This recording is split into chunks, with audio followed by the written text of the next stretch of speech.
What's up, guys? Welcome back to episode 20 of the podcast. Ethan is back today. Ethan, how have you been, bro?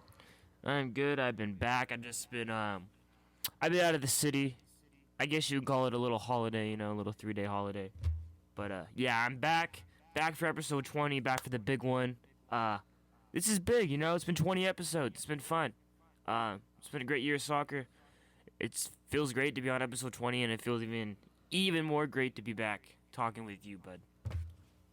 Yeah, I'm excited. Now let's get into this. So first of all, we're going to start off with the Euros. They had some qualifiers for the last four teams yesterday. And let's start off in Hungary. Hungary beat Iceland by a score of 2-1. Hungary was losing practically the whole game because Gylfi Sigurdsson scored a free kick early on for Iceland. And in the last 6 minutes of the games, they bagged 2 goals. What do you think about this game? Yeah, man.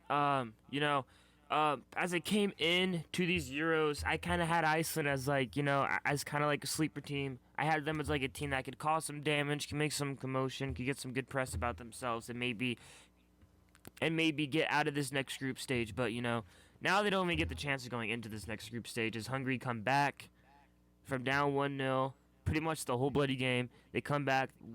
And it's the last 8 or 10 minutes they scored 2 goals to win this one. Shows a lot of fight from Hungary. It shows they have it in them. I really want to see how they play moving on forward. A lot of people would say that Iceland, were controlling this game, but when Iceland only had a fifth of the total passes that Hungary had the whole game, and they created 4 less chances this whole game, I know they had some more shots inside the box in Hungary, but this Hungary team, they show that they can control the ball in their own half, they can control possession in the opposition's half, and they know how to pass the ball between each other, and they put in a boatload of crosses today. And, I think they deserve to win this game. They do win this game, and it shows, that they can play at a higher rate than what they had been. Yeah, this Hungary team was very surprising for me. I didn't expect them to beat Iceland, but they did. They played really well. They play like a unit. They have a lot of grit and grind to them. But unfortunately, Exactly. they're joining Group F, which has France, Portugal, and Germany. Is it too early to say Hungary's dream Euro is already over, considering what group they're placed in? I think it fulfilled their dream, of being able to join that group. I think that alone should make this country happy, just being able to make that group. Because I know, and I'm not about to apologize for this, but there's no chance of getting, I'll be surprised if they get a point or if they get 3 points out of this group. I really don't see anything coming to fruition for them. I feel great for them that they won against Iceland. They advanced to Group F, but there's no chance of getting anything out of it. So I think their story to tell is over. But they did great. They showed they can play against Iceland. That's all you could really ask for. Yeah, I agree with that. In the last Euros, Hungary gave Portugal a little bit of a problem, but I feel like this Portugal team is so much more focused and so much better than the team that actually won the Euros. And France is elite. We all know how elite Germany is. Yeah. Hungary, Yeah, but there's just no way. I don't see anything happening for them. There's just no way. Yeah, but now let's move on. Let's go into Northern Ireland real quick. They lost to Slovakia by a score of 2-1. Slovakia won this in extra time after Skriniar gave up an 88th minute own goal to force extra time. What do you think about this game? This was a really interesting game. Some might call this an upset as well. Some might say Slovakia's favorite. This was probably a really even game. It was kind of hard for me to predict this one, but what are your thoughts on it? I thought this was a really even game. As we came into it, I can't stand Northern Ireland. I hate them with all my heart. I hate Northern Ireland, so I'm so happy Slovakia was able to get the win in this one. But yeah, but these are 2 great freaking midfields here. You got 2 really outstanding midfields here. They're able to keep the ball. They're able to pass it between each other. Almost 1,000 passes, maybe even more than 1,000 passes in this game combined between these 2 squads. So this is a great game to watch. A great game to watch. To watch this left back for Northern Ireland and Jamal Lewis. He has a lot of potential in him. I think he's going to be something really great in the next couple of years or so. I think he's playing at Norwich right now, or he's playing somewhere in England. I'm not sure where, but he's playing in England. He has a boatload of potential. Great game. It's nice to see Slovakia go in. I feel like they are the stronger team, but I wouldn't put them as the strong I want to put them as a huge over favorite in this one over Northern Ireland. I think they deserve to win. Great game by them, and Slovakia is gonna get into Group E. How do you think they're gonna do in Group E in this one, though? Well, Group E has Spain, Sweden, and Poland. And other than Spain, Sweden, and Poland, you never know what you're going to get out of them in big competitions. So I do feel like Slovakia has a chance. They definitely have a way bigger chance than Hungary did in their group. But still, I cannot see Poland choking again. This is Poland's group to solidify their second place in. And anything less for Poland will be really disappointing. But then Slovakia has to go at them and beat Poland, beat Sweden, and then they got second place. So Yeah. I'm really excited to see the Slovakia versus Poland game. Yeah, but no, I'm really excited to watch all of these Slovakian versus Poland, Sweden versus Poland, even Spain versus Poland. I really rave Poland. I think they're a great side. Really think they should get that spot out of this group, but you never know from Slovakia but they can always turn it up a notch when they want to. Yeah, I agree with that. Hamšík's a legend. He's still playing, still captaining the squad, and he can carry that midfield really far. And he has all the experience in the world. I love Hamšík and I love the hair. Great guy. One of my legends, man. Yeah, now let's move on to the third qualifying game. Serbia and Scotland finished with a 1-1 tie, but obviously since it's a playoff, it went to penalties. And Scotland buried all 5 of their penalties, and Mitrovic choked his, so Scotland advanced. I told you before the game, Serbia is known for choking in these kind of games, and they did. What were your thoughts on this game? You did tell me that Serbia is the king of choking these games, and I was going for Scotland in this one. I really wanted Scotland, even though I'm an Ireland fan, when we don't ever get anywhere. But they do choke again, and why do they not start with Luka Jovic? I don't know. I don't know why they don't start him. Maybe you can tell me why, but I don't know. I don't know the international team enough to know. All I know is watching this Scotland team play, they look really solid. They look super good. All of their penalties looked insane. Everyone stepped up to the spot with confidence. They looked like they were gonna score before they even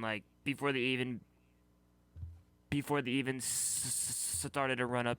They just looked like they were gonna win this penalty kick out from the fucking get go. And I feel like that's what they can bring into this Group D with England, Croatia, and the Czech Republic. And I think they have a fighting chance of hopefully beating out Croatia for that spot too. I don't know if they can. Maybe it's a little unrealistic of me to say that, but I think they can put up a fair fight and at least get some points in this group and push for that second spot. Yeah, well, Jovic isn't start because it's political, because during the whole coronavirus first shutdown in Europe, he broke the law like 3 times. He went to parties. He got in a DUI car accident, hit and run. And then he talked bad about the president when he went to jail. He was like, he doesn't know who I am. I play for Real Madrid.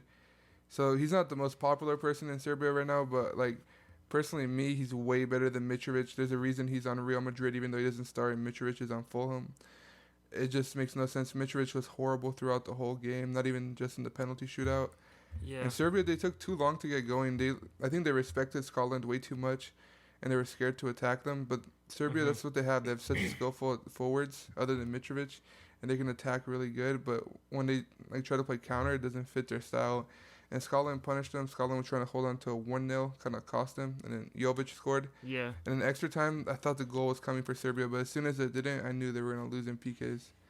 Yeah, no, I've never been the biggest fan of Mitrovic, And for some reason, I've been involved in English football for a while, and I feel like he's been around for years, man. I feel like he's been playing football for so long, but he's only 26, which is crazy to me.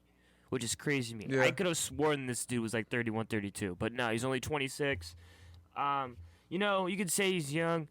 You could say he doesn't, he's not good in the spotlight, but he has over 60 games for the Serbian senior team, so with over 30 goals too in that. So you gotta expect more from your guy up front, especially if you're gonna start him in replace of Jovic, who has shown he can score. He knows how to score for his club. He knows how to score for country, for Real Madrid. He knows how to score wherever he goes. Probably not the best choice by them, And it sucks that politics had to come into play with these types of soccer and stuff. But sometimes, as a club and an organization, you have to put your foot down and show your players that you're not going to let them walk over your board like that or things. And you just have to show them who's kind of the boss in a couple situations sometimes. And that's what they did in this game, and that's what they have been doing apparently. And it cost them in this one, as Mitrovic wasn't able to score the game. I mean, not the game winning, but not able to score the game tying pen, which would have sent it into another set of penalties. And yeah, I'm rooting for Scotland now in this group. I really want them to get in over Croatia now that I think about it, even though I am Croatian. But I'm rooting for Scotland. That's my team the rest of this Euros. Yeah, Scotland will be really fun to see, but I just feel like England, they're so elite right now. Croatia, they just made the World Cup final, and even Czech Republic. Czech Republic's really underrated. And Yeah. I can see Scotland challenging Czech for like the third spot, because in some groups 3 teams make it. Mm-hmm. But I can't see them. I feel like England and Croatia are going to be on their own level in this group. Yeah, no, I'm not saying it's realistic. I'm just saying I really liked how Scotland played the rest of that game out and how confident they looked in the penalty shootout. It looked great. And as a Man United fan, it's nice to see Scott. It's nice to see him. It's nice to see a Man U player move on to the next round, and score what was a decisive penalty for Scotland in that shootout in Scott McTominay. But love him. He plays great for Scotland. And let's get on to this next game. Yeah, the next game was Georgia at home versus North Macedonia, and the away team North Macedonia pulled away with a 1-0 victory. So North Macedonia will join Netherlands, Austria, and Ukraine in Group C. But my question isn't really about this group or this game at all, because no one really knows much about either nation. No one knows about either players except Pandev, who did score for Macedonia. But why are these teams allowed to qualify ahead of teams that got eliminated above? It really, it is hard to argue that, not gonna lie. But what they do have in these next group is they have the best team, that's the third place team, go through, which, I think could maybe be the case before they go into these groups, I feel like they could expand the groups, but they could easily add another group, and maybe add a couple more teams. I just feel like some teams who really, I don't know if I want to say deserve, but who deserve it more than teams that are getting in it. Like, I definitely think Iceland, Northern Ireland, and fucking Serbia deserve to be in it over Georgia and North fucking Macedonia.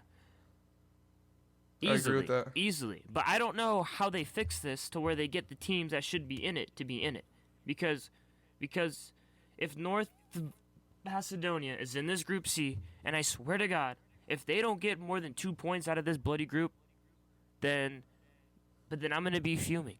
Because there's teams that are better than them that need to be in this World Cup to make it entertaining, to get the views. I mean, they're still going to get the views.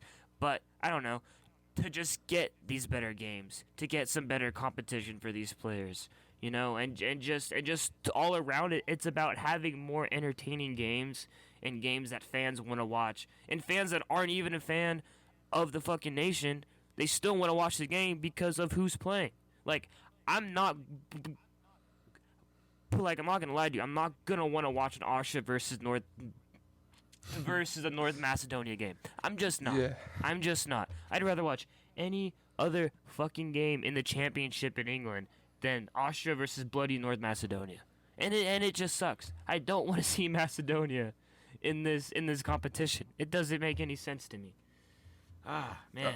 I don't think North Macedonia would score 2 goals the whole group stage. No, and if they don't, I'm gonna be fuming because fucking Serbia would have, Northern Ireland probably would have, and Iceland would have, and that just what fucking bugs me. That's what really bugs me. If any of those 3 teams you mentioned made this group, this could have been like the second group of death behind that France group. Yeah, exactly. So we could have made a group out of Iceland, Northern Ireland, and Serbia and Georgia. But that doesn't sound like a bad fucking group right there. They all seem around the same, and then maybe Georgia's kind of down there at the bottom of the group. But still, it adds a little bit of parity in this, and it just sucks that these teams are out of it. When they should be in it. Yeah, well, that leads me to my next question.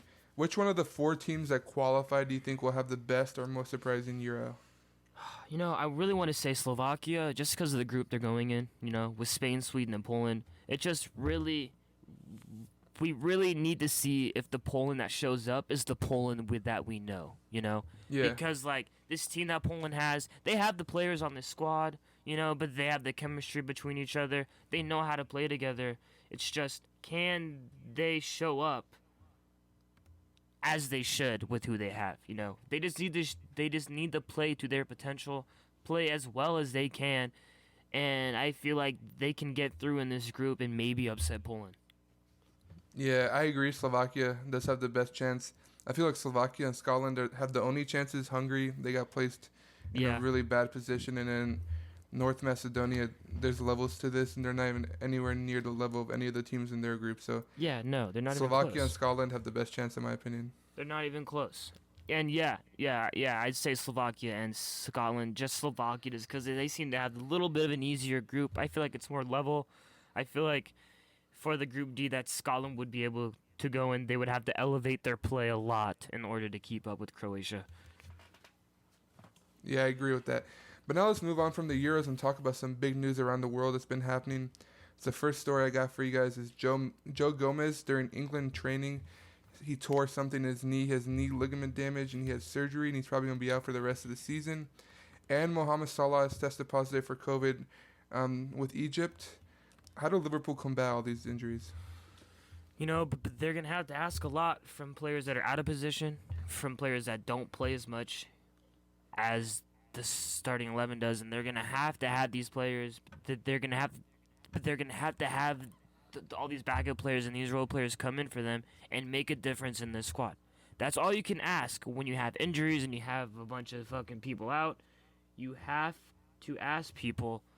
No. You have to ask from your backup players to step in and at least do enough to secure some type of points. When you have but they already have fucking Van Dijk out, arguably the best defender in the league. They have fucking Gomez out now, one of the top, I'd probably say maybe 8 defenders in the Premier League. Yeah, center back wise, yeah. Maybe top 8 this season so far. And also Thiago and Fabinho are out as well. Yeah, which sucks. And now they have which is perfect for these teams behind them, which right now they need to catch up on points while they can, while Liverpool is hurt, while they're down bad, while they definitely won't have the fitness now because they have to but they have to dive into their subs and to their reserves for some more starters. So this is the time that teams like Man U and even Tottenham and Everton and and also Leicester had to take these points that they're gonna be able to snag from Liverpool and run away with it right now when they can. Yeah, I agree with that. Liverpool right now is really vulnerable, and the teams that are above them right now need to make up some room and get some breathing space, and the teams behind need to clamp up on the opportunity and catch up. There's really no excuses for Liverpool to win the league now, and if they do win the league, it'll be pretty embarrassing for the other 19 teams in the league. Oh yeah, no, it will be really embarrassing if they somehow are still able to win the league this season with all these injuries. Also, Man U has been linked to Upamecano, the defender from Leipzig. But does it look like a smarter choice for Liverpool to buy Upamecano now so they can try to make a decent run in that UCL and hopefully keep their title chances alive in England? Well, so with Upamecano, the rumor was that there's going to be 8 or 9 teams going after him next summer because he has a release clause. But I feel like it makes so much sense for Liverpool to overpay the release clause and get him in the winter. Yeah. With Van Dijk, Gomez out for the season, Fabinho was covering at center back and now he's hurt. They have Matip and I don't know who else is going to play center back, probably like a kid from the academy. Unless they have that much faith in the kid in the academy, they need to buy someone, and Upamecano is young. He can be like the present and the future of Liverpool. Mm-hmm. He's known to be potential world class. He has international experience with France, Champions League experience with Leipzig. It's just a no-brainer for me. But if Liverpool goes for him in the winter, I expect a lot of other teams actually bidding for him in the winter as well. Because I feel like, along with Sancho and Haaland, he's one of the most touted youngsters in the world right now. Yeah. So I don't think it'll be as easy as just writing a check. Oh yeah, no, I'm a big fan of Upamecano, and you're gonna have to really give him a reason why he should come to your team. Like each club that each club who is going to be interested in him is going to have to make a PowerPoint. It's going to have to make a spreadsheet or something to show him, like, how he would fit in and why he would fit in and what kind of player he would be for them. But they're going to have to show him, like why he's needed at the club. And then from there, he's going to be able to pick and choose whatever team he wants to go to. So Yeah. it's really up to these teams. They're going to have to make these pitches and to make these advertisements on why they need him at their club. And I feel like it would be dumb of him not to go to Liverpool if given the opportunity. It would be dumb. I mean, I know they're hurt now, but he can come in and make an impact and look like a savior for a top English club. One of the top clubs in Europe right now, even. He could be looked at as a saving grace for one of the top teams in Europe. I don't understand how he would not want that. Yeah, it's facts. I mean, the kid's so talented, he's going to have every option, like you said. But Liverpool, for sure, got to be one of the top options. The only thing I can see him, like, deterring him from Liverpool is if he doesn't want that competition. Because when Gomez and Van Dijk do heal, there'll be a lot of center-back competition. And I don't know if that will be something that attracts him. But if he wants to be seen as a savior for this season, that'll be the perfect club to go to. And also, if he really believes in his ability, he can for sure beat out Gomez off of pure talent. He just needs to work hard. So if he believes in himself, he'll take this move. But if he doesn't, he'll go to a team like Manchester United where there's not that much competition. Yeah. Yeah. Yeah. But, let's move on to the next story real quick. This one kind of caught me off guard, kind of weird. But it's just a whole mess, honestly. Aubameyang and Toni Kroos got in beef. Toni Kroos was doing an interview with some Spanish media, I believe, or German media, and he was talking about childish celebrations, and he actually called out Aubameyang by name, saying that him wearing a mask is childish and stupid, and it's not proper football etiquette. Do you think this is childish, entertaining, stupid? What are your thoughts on this whole mess? I don't know why Kroos has to talk about this. Really, I don't understand. But I'm looking at the quote right now. It said, it's when he brought out the Wakanda mask, remember, during the celebration at Arsenal, and then when he was over at Dortmund, he brought out the Batman mask as well. I don't understand. He just says he doesn't think it's a good role model. I don't understand. It's making the sport fun. I feel like if you're going to be playing a sport professionally and making as much P's a week as you're making, I feel like you can make the sport fun. And was he ever penalized for wearing the mask? I don't think he was he? No, he wasn't. Yeah, exactly. So I don't understand what Kroos is trying to get at. I don't understand if he was just hung over that day and he was just on he just had a chip on his shoulder when he had that interview or something. Or, I don't understand what Kroos is coming at. And then Aubameyang responds, I just kind of have to, as you are a professional athlete and you have a presence on social media, you have to defend yourself in a way. And I just don't get the beef. I really don't get the beef. They're two great players. I know one's now and one's, I don't want to say it has been, but he's a little past his prime in Toni Kroos. But I still don't understand why this had to go on. We're just playing football. And I don't understand either. Yeah, I don't get it. But it kind of makes sense to me. Well, it doesn't, the whole thing doesn't make sense to me, but Toni Kroos' position does make sense to me because even the way he plays so conservative and he's so monotone isn't the proper word, but just imagine he's talking monotone while playing soccer. He's so straight to the point, and I can totally see him actually believing this and not just doing it for the views. Oh yeah. I feel like he's so old fashioned and he's not up with the 2020 swagger that other players have in all sports. And yeah, he probably has so much hatred against NBA players and NFL players. Oh yeah, doesn't even watch American sports. For sure. I guess, dude, he hates the NBA, bro. Yeah.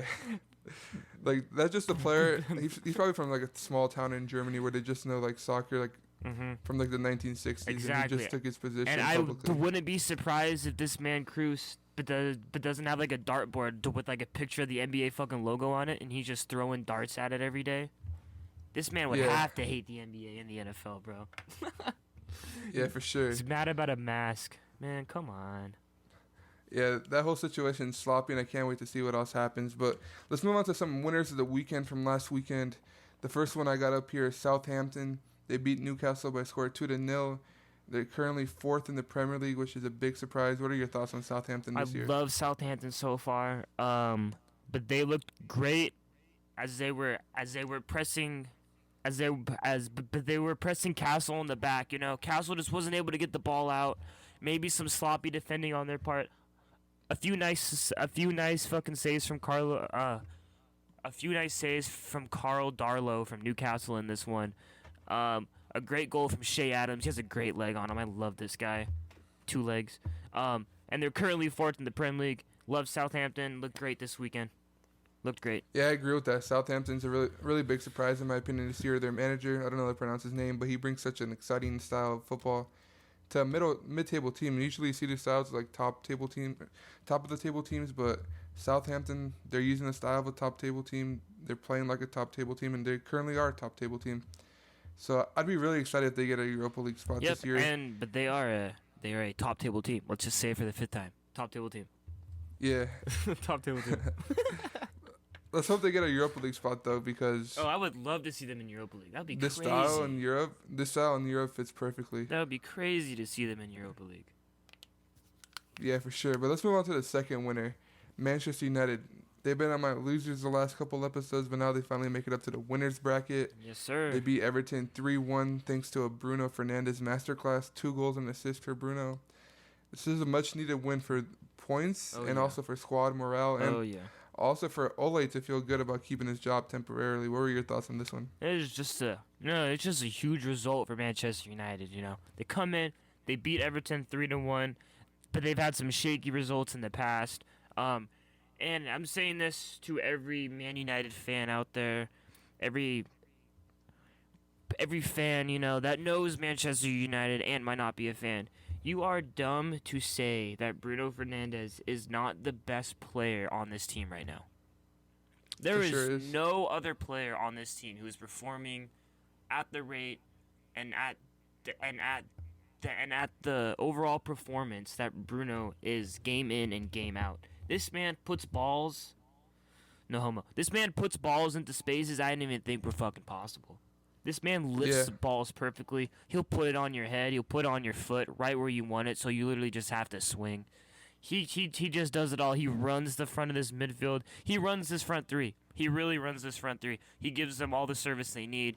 He gets defenders to come attack him and leave these front 3 guys open, and they get some easy shots because of that. He's so good.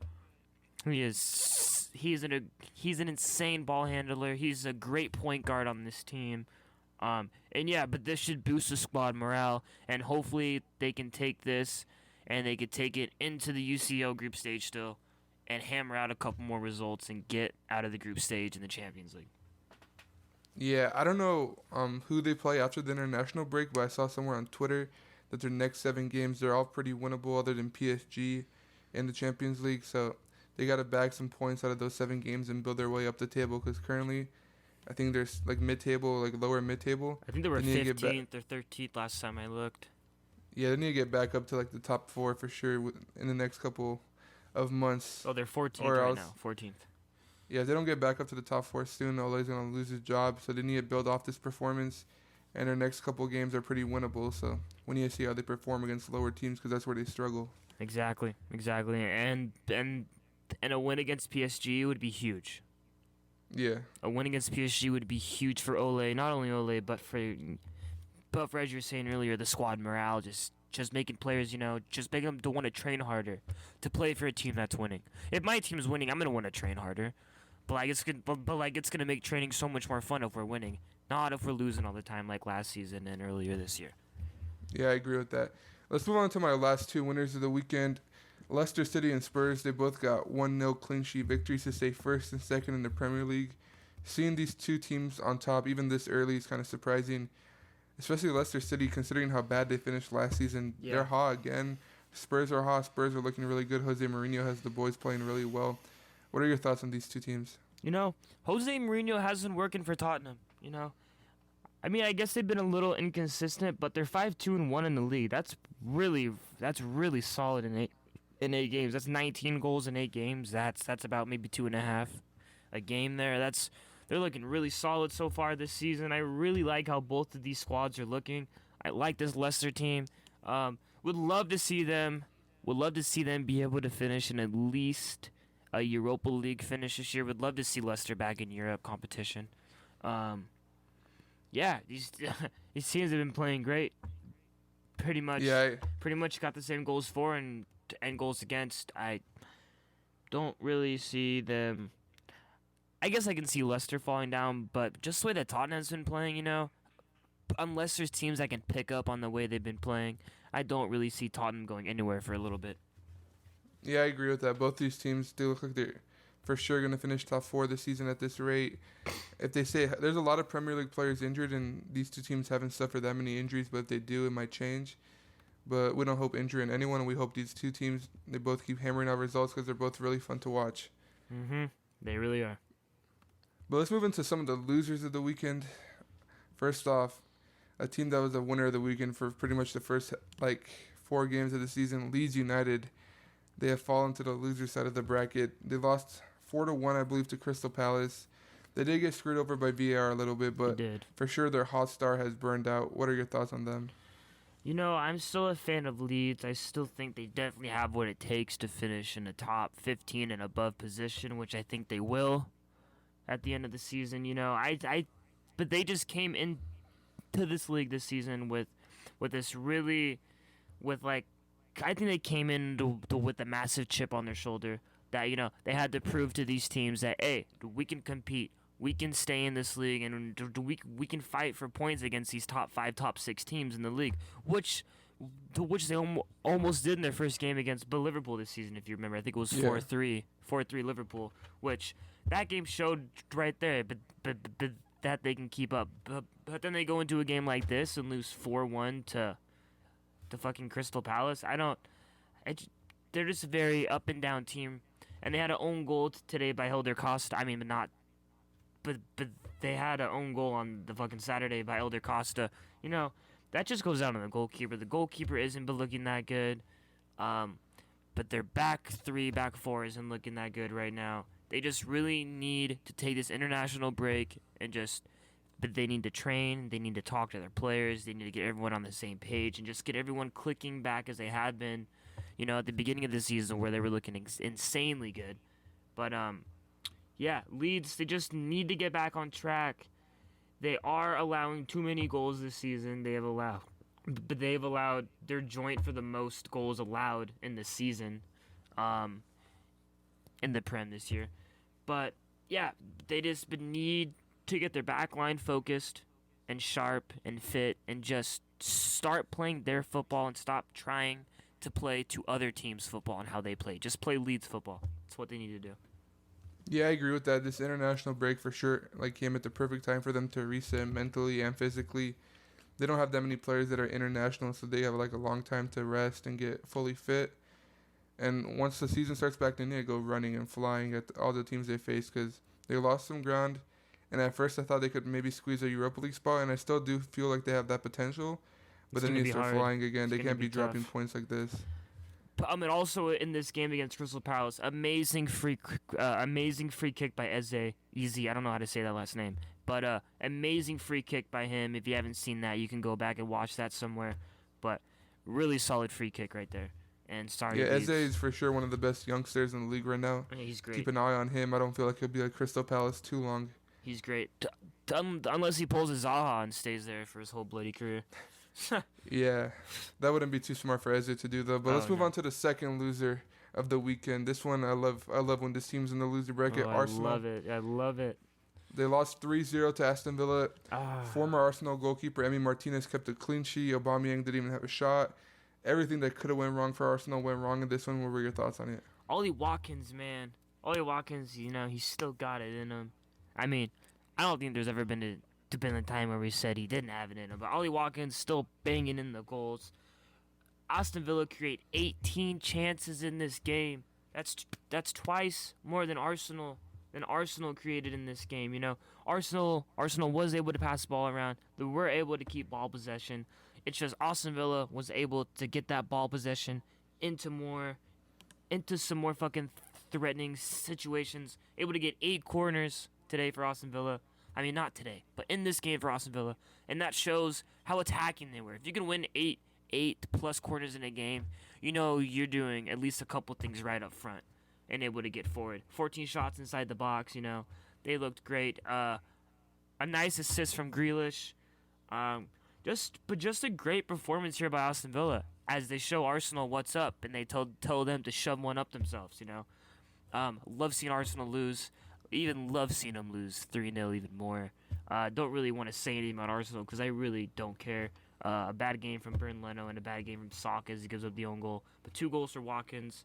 I love seeing Ross Barkley in this midfield for Aston Villa as well. I've always liked him. I've always raved him. I'm glad he has a nice little starting spot here at Aston Villa. Yeah, this Aston Villa team is really fun to watch. The Grealish and Ross Barkley connection is amazing. They're creating so much for Ollie Watkins and their wingers. They have great wingers. And Aston Villa, they look like they're going to stay up. And if they stay up, Jack Grealish might be priced at £100 million. Which is crazy. So it'll be interesting to see how that develops because Jack Grealish is playing amazing. Aston Villa is playing amazing. And if they can keep it up, which all signs show that they will, this team will be fun to watch for the rest of the season and into the summer too.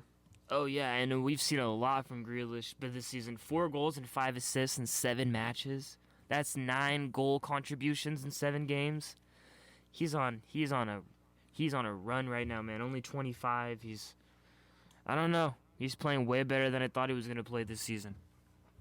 Yeah, he's a stud. But and so is Aston Villa. Yeah, they are. Let's move on to the last loser of the weekend real quick. This game really caught me off guard. I wasn't paying too much attention to it, but when I saw it on FODMob, I had to watch the highlights because Real Madrid lost 4-1 to Valencia, and throughout the game they gave up 4 penalties and 1 own goal. It was a horrible defensive performance from Real Madrid. Varane and Sergio Ramos did play. Courtois played. Their big players played, and they fucking didn't step up. They choked, and they looked so bad. What were your thoughts on this one? The one big thing I can take away from this is Carlos Soler. I love Carlos Soler, I love him. He gets a hat trick in this one. Great game from him. He also missed a penalty. So, do you think he missed the penalty on purpose so he could keep his hat trick? I'm just kidding. Of course he didn't miss it on purpose. But a great game from him. I don't really care too much about Real Madrid, if I'm being honest. They do allow 4 goals in a game. They only allowed 5 in their first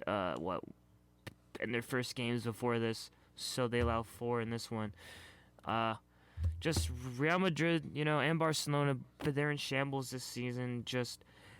I think the both of them would be happy if they were able to get a top 4 finish in the league this season, which, but looking at the league right now, doesn't look like it's that much, it doesn't seem like it's that big of a deal for them.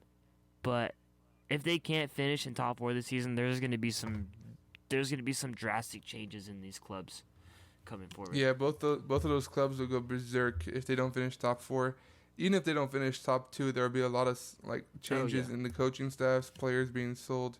Those two teams expect brilliance, and anything but first place or Champions League isn't brilliance for them. So if one of those teams can't win the league, there'll be a lot of changes at the other club, and if both can win, they're going to go full rebuild, in my opinion. Yeah, there's also a great game by the keeper for Valencia in Juame. He had 5 saves. He had a great game in the back for them. And yeah, 4-1 Valencia. Crazy result. Yeah, let's move on to the fantasy players of the weekend, the last segment we got for you guys in this one. So first off, Fabianski, the goalkeeper from West Ham, he got a clean sheet, he saved a penalty, and he got man of the match, and this equated to 15 points in fantasy. If you had him, congrats, because this is an amazing performance for a goalkeeper. Yeah. He's a great keeper. He really is. He's probably one of the most underrated keepers in the Premier League, in my opinion. Oh, for sure. He always comes up big when West Ham needs him. Mm-hmm. Do you got anything else to say about him? He's just been an underrated keeper for quite some time in England. I've always liked him. I'm just a Fabianski fan, and I'm glad that he gets rewarded for his quality, and he puts in a performance like this. Penalty save and a clean sheet, and a man of the match. That's insane for a goalkeeper. Shouts out to Fabianski. Good job, man. Yeah, for real. And the second fantasy player of the weekend we got for you guys is Ben Chilwell from Chelsea. He didn't keep a clean sheet this weekend, which was kind of a surprise, but he did get a goal, which led him to 8 points. But since his return, Chelsea have been keeping a lot of clean sheets, and he's been a crucial part of that. So look for him if you guys need a defender that's reliable. Do you got anything to say about Chilwell? He's huge for this defense. You know, he's really a rock in the back for them. He's got speed. He's agile. He can tackle. He can push the ball forward and even score as he did in this one. He's just a great wing back for them. Can really do it all up and down the pitch. Love Chilwell. Yeah, it's really great for Chelsea with that. They got him back. I expect them to be doing way better in the back and even better on that left side because he's a left back, right? Yeah. Yeah. So you even expect more on that left side. Expect some more balls to come into the box for Timo Werner and Ziyech and all of them. Yeah, he's a great defender for Chelsea. Yeah, agreed. And this next player is probably the best player of the weekend in my opinion, Bruno Fernandes. He got 17 points, 2 goals, and an assist, and man of the match honors. Some might say he single-handedly carried Man United against Everton. I wouldn't argue with that statement. We all know how great Bruno is. You got anything else to add on about him? Well, when you got a player as good as him, you know, you can't be mad when he carries your team to a victory. You just got to be able to sit back and be like, okay, we're going through Bruno today. Or we're down by 1. Well, who do we turn to? We're going to turn to our best player. And our best player, as of lately, and I think quality-wise, hands down, is Bruno Fernandes. By far the best player in Man U right now. He's been by far the best player this season. 2 goals and an assist and a man of the match. You know, he's been doing bits for Man U, and hopefully he keeps it up and can help them finish in the top 4 this year. Don't want a top 5. Yeah. Do not want a top 5. Yeah, I agree with that. Also, if you guys need a captain on fantasy, Bruno's a great shout. He's involved in almost every Man United attack. He always assists, takes penalties, scores goals. So if you need a captain, go with him. And then that leads me to my last fantasy player of the weekend, Hakim Ziyech from Chelsea. He was hurt to begin the season, but now that he's back, he's just bagging the assists. And this one, he got 2 assists for 11 points. Ethan, what do you got to say about Ziyech? The balls he was putting into the box in this game, you know, were just fantastic. He has great whip on the ball. He knows where to put it, how high to put it, what angle for it to come in. You know, he's a great postman. But that's all I can call him as a postman. He knows where to put everything. He has great deliveries. He's just the postal guy that comes outside of my house every day at 3:00 to give me. Then he gives me my mail. That's what Ziyech is, bro. He gives you your mail. He delivers it right to you. You don't ever gotta go to it. He delivers it right to you. All you gotta do is swing or head the ball forward, and it's going in. Great player. I love his playmaking. You know, I was so happy when I found out he was coming to England, because I've been on this man for probably 2 years. I've loved this guy. I've raved about him. I've loved him in FIFA, this FIFA, past FIFAs, all the FIFAs he was in. He's an amazing. Love this guy. I love being able to see him in England, because that's the league that I actually watch and pay attention to. So it's nice being able to see a player of his quality and Bruno in the same league. Yeah, I agree with that. And if you guys are playing fantasy, all of these players are great shouts. Bruno and Ziyech are more on the expensive side, but Chilwell and Fabianski are more affordable for everyone. Mm-hmm. And that wraps up today's episode. That's all we got for you guys. Thank you guys for tuning in. We're 20 episodes deep. Thank you guys for watching, liking, subscribing. Everything you guys do for us is really wonderful. And we'll catch you guys on the next episode. Peace. Big number 20 out.